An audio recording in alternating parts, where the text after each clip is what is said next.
बहू रक्षाबंधन आने वाला है, तुम भी मायके कुछ दिन होके आ जाओ।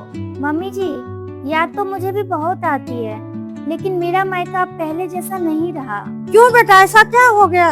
पहले हर त्योहार पे भैया का फोन आता था, बार बार बुलाते थे, लेकिन अब तो ना कोई फोन आता है ना कोई मैसेज आता है। अब तो ऐसा लगता है मम्मी जी कि भैया के दिल में मेरे लिए कोई जगह बची ही नहीं है। लेकिन जैसे ही राखी का त्योहार आता है तो भैया की बहुत याद आने लगती है।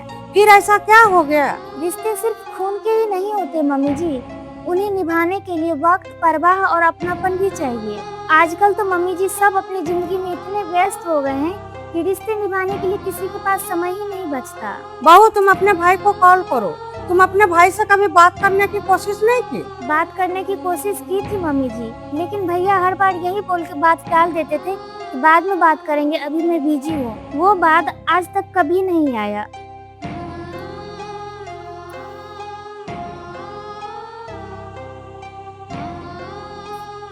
अरे बहू, तुम तो मुझे बताती थी कि बचपन में हम दोनों भाई बहन एक दूसरे के बिना रह नहीं पाते थे। फिर ऐसा क्या हो गया?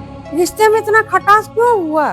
अब मम्मी जी बचपन की यादें तो बस पुरानी तस्वीर बन के रह गई है। भाई को तो जैसे बहन की कोई परवाह ही नहीं है। भैया को तो बस अपनी दुनिया, बीवी, बच्चे ही याद है। बहन को तो जैसे भूल ही गया है। एक बार तुम अपने भाभी से बात करके देखो, राखी पे जरूर बुलाएगी तुम्हारी भाभी। मम्मी जी, जब मैं पिछली बार मायके गई थी ना, तो भाभी मेरे से 2 दिन तक बात भी नहीं की थी, इसीलिए मैं जल्दी वापस आ गई थी और आप लोगों को कुछ बताई भी नहीं।